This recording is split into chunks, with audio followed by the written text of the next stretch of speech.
ಈಗಾಗಲೇ ಏನು ಕಾಂಗ್ರೆಸ್ ಕಳೆದ 2023ರಲ್ಲಿ ಗ್ಯಾರಂಟಿ ಯೋಜನೆಗಳನ್ನು ರಾಜ್ಯದ ಜನತೆ ಮುಂದೆ ಇಡ್ತಾ ತನ್ನ ಅಧಿಕಾರಕ್ಕೆ ಸಹ ಬಂದಿರುವಂತದ್ದು. ಅದರಲ್ಲಿ ಪ್ರಮುಖವಾಗಿ ಗೃಹಲಕ್ಷ್ಮಿ ಯೋಜನೆ ತುಂಬಾ ಪ್ರಾಮುಖ್ಯತೆಯನ್ನು ವಹಿಸಿದೆ ಕರ್ನಾಟಕ ರಾಜ್ಯದಲ್ಲಿ. ಇದೇ ವಿಚಾರಕ್ಕೆ ಸಂಬಂಧಪಟ್ಟಂತೆ ಅಪ್ಡೇಟಿಂಗ್ ಬ್ರೇಕಿಂಗ್ ಬರ್ತಾ ಇದೆ, ನೋಡ್ತಾ ಹೋಗೋಣ.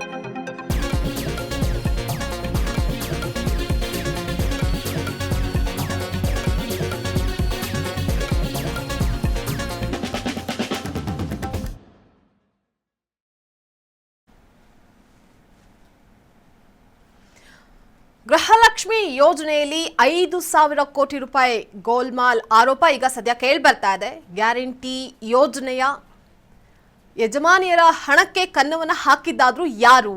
ಗ್ಯಾರಂಟಿ ಹಣ ನುಂಗದಂತಹವರ ಕೈಗೆ ಇವಾಗ ಬೀಳುತ್ತಾ ಕೋಳ ಅನ್ನುವಂಥದ್ರ ಬಗ್ಗೆ ಕೂಡ ಪ್ರಶ್ನೆ ಎದುರಾಗಿರುವಂತಹದ್ದು. ಯಾಕಂದರೆ ಗ್ಯಾರಂಟಿ ಯೋಜನೆಯಲ್ಲಿ ಪ್ರಮುಖವಾಗಿ ಯಜಮಾನಿಯರ ಅಕೌಂಟ್ಗೆ 2,000 ರೂಪಾಯಿ ತಿಂಗಳ ಬಂದು ಬೀಳ್ತಾ ಇತ್ತು. ಅದರಲ್ಲೂ ಕೂಡ ಈಗ ಸದ್ಯ ಗೋಲ್ಮಾಲ್ ಆಗಿದೆ. ಗ್ಯಾರಂಟಿ ರಿಪೇರಿಗೆ ಡಿಕೆ ಶಾಕಿಂಗ್ ಮಾಸ್ಟರ್ ಪ್ಲಾನ್ ಮಾಡಿದಾದ್ರೂ ಏನು ಹಾಗಾದ್ರೆ? ದಾಖಲೆ ಹೆಸರಿನಲ್ಲಿ ಟೈಮ್ ಪಾಸ್ ಮಾಡುತ್ತಾ ಗ್ಯಾರಂಟಿ ಸರ್ಕಾರ. ಇನ್ನು ಗ್ಯಾರಂಟಿ ಹೆಸರಲ್ಲಿ ಗೆದ್ದು ಬಂದಂತಹ ಕಾಂಗ್ರೆಸ್ ಸರ್ಕಾರ ನುಡಿದಂತೆ ನಡೆದಿದ್ದೀವಿ ಅಂತ ಹೇಳ್ತಾ ಹಲವಾರು ಯೋಜನೆಗಳನ್ನು ಜಾರಿಗಂತೂ ತಂದಿದೆ. ಜೊತೆಗೆ ಅದು ಎಲ್ಲೋ ಒಂದು ಕಡೆ ಗೊಂದಲಗಳಿಗೂ ಸಹ ಎಡೆ ಮಾಡಿಕೊಟ್ಟಿದೆ. ಪದೇ ಪದೇ ಸಾಬೀತಾಗ್ತಾ ಇರುವಂತಹದ್ದು ಆರೋಪಗಳು ಇದೆ ಅನ್ನುವಂತಹ ವಿಚಾರಕ್ಕೆ. ಇನ್ನು ಗ್ಯಾರಂಟಿ ಸರ್ಕಾರದ ಗೃಹಲಕ್ಷ್ಮಿ ಯೋಜನೆಯೂ ಕೂಡ ಇದರಿಂದ ಹೊರತಾಗಿಲ್ಲ. ಸೊ ಹಾಗಾಗಿ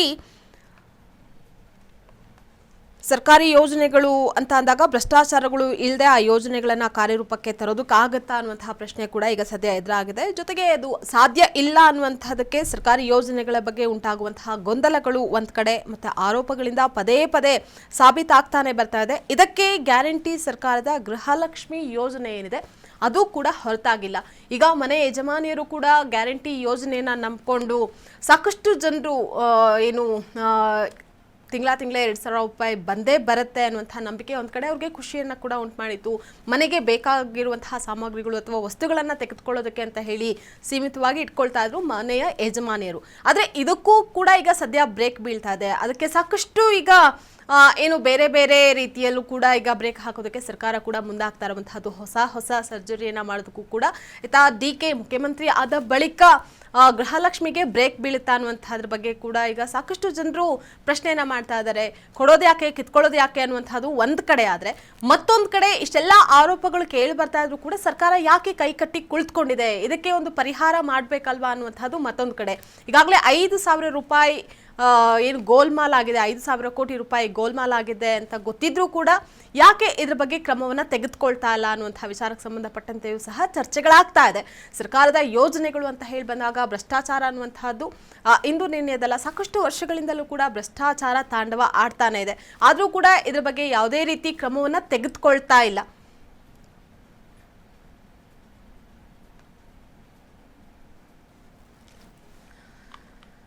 ಗೃಹಲಕ್ಷ್ಮಿ ಸರ್ಜರಿಗೆ ಡಿಕೆ ಸರ್ಕಾರ ಮಾಸ್ಟರ್ ಪ್ಲಾನ್ ಅನ್ನ ಮಾಡಿದೆ. ಇನ್ನು ಗೃಹಲಕ್ಷ್ಮಿ ಯೋಜನೆಯ ಲಾಭ ಪಡೆಯುವಂತಹ ನಿಟ್ಟಿನಲ್ಲಿ ಹಲವು ಕಂಡೀಷನ್ಸ್ ಗಳನ್ನ ಕೂಡ ಹಾಕೋದಕ್ಕೆ ಮುಂದಾಗಿದೆ. ಯಾರೆಲ್ಲ ಈ ಯಜಮಾನಿಯರು ಅಕೌಂಟ್ಗೆ ಅಮೌಂಟ್ ಬರ್ತಾ ಇತ್ತು ಅವರಿಗೆ ಈಗ ಕಂಡೀಷನ್ಸ್ಗಳು ಕೂಡ ಇಲ್ಲಿ ಅಪ್ಲೈ ಆಗ್ತಾ ಹೋಗುತ್ತೆ.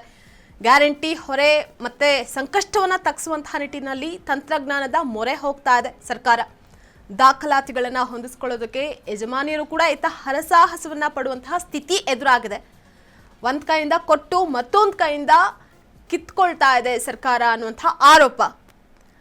ಇನ್ನು ಸಮರ್ಪಕವಾಗಿ ಅನುಷ್ಠಾನವನ್ನ ಮಾಡಿದ್ಯಾ ಅಥವಾ ಕೋಟಿ ಇಲ್ಲಿ ನಷ್ಟ ಆಗ್ತಾ ಇದೆಯಾ ಅನ್ನುವಂಥದ್ರ ಬಗ್ಗೆ ಕೂಡ ಈಗ ಸದ್ಯ ಕೇಳಿಬರ್ತಾ ಇರುವಂತಹದ್ದು.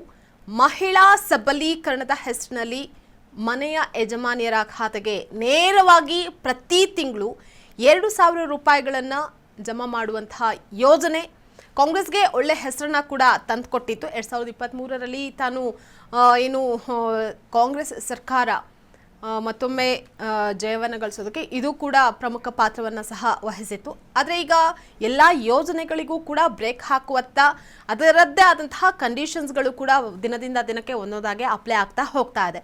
ದೇಶದಾದ್ಯಂತ ಪ್ರಶಂಸೆಗೂ ಕೂಡ ಕಾರಣ ಆಗಿತ್ತು ಈ ಗ್ಯಾರಂಟಿ ಯೋಜನೆಗಳು. ಆದರೆ ಈ ಯೋಜನೆಯಲ್ಲಿ ನಡೆದಿದೆ ಅಂತ ಹೇಳಲಾಗುವಂತಹ ಬ್ರಹ್ಮಾಂಡ ಭ್ರಷ್ಟಾಚಾರ ಏನಿದೆ, ಹಲವಾರು ಅನುಮಾನಗಳಿಗೂ ಕೂಡ ಎಡೆ ಮಾಡಿಕೊಟ್ಟಿದೆ. ಈ ಭ್ರಷ್ಟಾಚಾರವನ್ನು ಸ್ವತಃ ಮುಖ್ಯಮಂತ್ರಿಗಳೇ ಪರೋಕ್ಷವಾಗಿ ಕೂಡ ಈಗಾಗಲೇ ಒಪ್ಕೊಂಡಿದ್ದಾರೆ. ಆಗಿರುವಂತಹ ನ್ಯೂನ್ಯತೆಯನ್ನು ಸರಿಪಡಿಸ್ಕೊಳ್ಳೋದಕ್ಕೆ CM DK ಶಿವಕುಮಾರ್ ಅವರು ಕೂಡ ಈಗ ಒಂದೊಂದಾಗಿ ಪ್ಲಾನ್ಸ್ಗಳನ್ನು ಮಾಡ್ತಾ ಇದ್ದಾರೆ. ಇದನ್ನು ಹೇಗೆ ಸರಿದಾರಿಗೆ ತರುವಂತಹ ನಿಟ್ಟಿನಲ್ಲಿ ಅಥವಾ ಸರ್ಕಾರಕ್ಕೆ ಹೊರೆ ಆಗದಂತೆ ಯಾವ ರೀತಿ ಈ ಯೋಜನೆಗಳನ್ನು ನಾವು ಕೊಂಡೊಯ್ಯಬೇಕು ಅನ್ನುವಂಥದ್ರ ಬಗ್ಗೆ ಗ್ಯಾರಂಟಿ ಯೋಜನೆಗಳ ಸರ್ಜರಿಗೆ ಈಗ ಸದ್ಯ ಮುಂದಾಗ್ತಾ ಇದ್ದಾರೆ. ಅದರಲ್ಲಿ ಪ್ರಮುಖವಾಗಿ ಗೃಹಲಕ್ಷ್ಮಿ ಯೋಜನೆ, ಗ್ಯಾರಂಟಿಗಳಲ್ಲಿ ಪ್ರಮುಖವಾದ ಗೃಹಜ್ಯೋತಿ, ಗೃಹಲಕ್ಷ್ಮಿ ಶಕ್ತಿ ಯೋಜನೆ, ಇದೆಲ್ಲದರಲ್ಲೂ ಗೃಹಲಕ್ಷ್ಮಿ ಯೋಜನೆ ಮಹಿಳೆಯರ ಮನೆಯ ಒಡತಿಯ ಯಜಮಾನಿಯರ ಅಕೌಂಟ್ಗೆ 2,000 ರೂಪಾಯಿ ಬರುವಂತಹ ಯೋಜನೆ ಇದು ಗೃಹಲಕ್ಷ್ಮಿ ಯೋಜನೆ. ಅಥವಾ ಫಲಾನುಭವಿಗಳೇನಿದ್ದಾರೆ ಅವರ ಆಯ್ಕೆಯಲ್ಲಿ ವ್ಯಾಪಕವಾಗಿ ಕರ್ತವ್ಯ ಲೋಪ ಏನಾಗಿದೆ ಅದನ್ನು ಪತ್ತೆ ಹಚ್ಚೋದ್ರ ಮೂಲಕ ಸರ್ಕಾರ ಈಗ ಯಜಮಾನಿಯರಿಂದ ಹೊಸದಾಗಿ ಮತ್ತೆ ಅರ್ಜಿಗಳನ್ನು ಆಹ್ವಾನ ಕೂಡ ಮಾಡಿದೆ. ಏನು ಮುಂಚಿತವಾಗಿ ಕೂಡ ಮನೆ ಯಜಮಾನಿಯರು ಅರ್ಜಿಗಳನ್ನು ಹಾಕಿದ್ರು, ಮನೆಯ ಯಜಮಾನಿಯರಿಗೆ ಮಾತ್ರ ಅಕೌಂಟ್ಗೆ ಅಮೌಂಟ್ ಕೂಡ ಬರ್ತಾ ಇತ್ತು. ಆದರೆ ಈಗ ಅದರಲ್ಲೂ ಕೂಡ ಮೇಜರ್ ಸರ್ಜರಿಯನ್ನು ಮಾಡೋದಕ್ಕೆ ಮುಂದಾಗಿದೆ ಸರ್ಕಾರ. ಅರ್ಜಿಗಳಲ್ಲಿ ಕೆಲವು ನಿರ್ದಿಷ್ಟ ದಾಖಲಾತಿಗಳೇನಿರುತ್ತೆ ಅದನ್ನು ನಮೂದು ಮಾಡಬೇಕು ಅಂತ ಕೂಡ ಈಗಾಗಲೇ ಸರ್ಕಾರ ಸೂಚಿಸಿದೆ. ಮನೆಯ ಯಜಮಾನಿ ಹಾಗೆ ಗಂಡನ ಹೆಸರು, ದೃಢೀಕೃತ ಆಧಾರ್ ಪ್ರತಿ ಹಾಗೆ ಮುಖ್ಯವಾಗಿ ಚುನಾವಣಾ ಗುರುತಿನ ಚೀಟಿಯನ್ನು ಈ ಬಾರಿ ಕಡ್ಡಾಯಗೊಳಿಸಲಾಗಿದೆ. ಹಾಗೇನು ಬೇರೆ ರಾಜ್ಯದವರನ್ನ ಗ್ಯಾರಂಟಿ ಯೋಜನೆಗಳಿಂದ ಹೊರಗಿಡೋದಕ್ಕೆ ಅಂತ ಹೇಳಿ ಈಗ ಬೇರೆ ರಾಜ್ಯದಿಂದ ಬಂದು ನಮ್ಮ ರಾಜ್ಯದಲ್ಲಿ ನೆಲೆಸಿರುವಂಥವರು ಕೂಡ ಇಲ್ಲಿನ ಆಧಾರ್ ಕಾರ್ಡನ್ನು ಮಾಡಿಸ್ಕೊಂಡು ಅವರು ಕೂಡ ಗೃಹಲಕ್ಷ್ಮಿ ಯೋಜನೆಯನ್ನು ತೆಗೆದುಕೊಳ್ತಾ ಇದ್ದಾರೆ. ಹಾಗಾಗಿ ಅಂಥದಕ್ಕೆಲ್ಲದಕ್ಕೂ ಕೂಡ ಬ್ರೇಕ್ ಹಾಕುವಂತಹ ನಿಟ್ಟಿನಲ್ಲಿ ಹೊರಗಿಡೋದಕ್ಕೆ ಸರ್ಕಾರ ಈ ನಿಯಮವನ್ನು ರೂಪಿಸಿದೆ. ತಂತ್ರಜ್ಞಾನವನ್ನು ಉಪಯೋಗ ಮಾಡಿಕೊಂಡು ಯೋಜನೆಯನ್ನು ಅನುಷ್ಠಾನಕ್ಕೆ ತರುವಂತಹ ಪ್ಲಾನ್ ಮಾಡಿಕೊಂಡಿದೆ ಸರ್ಕಾರ.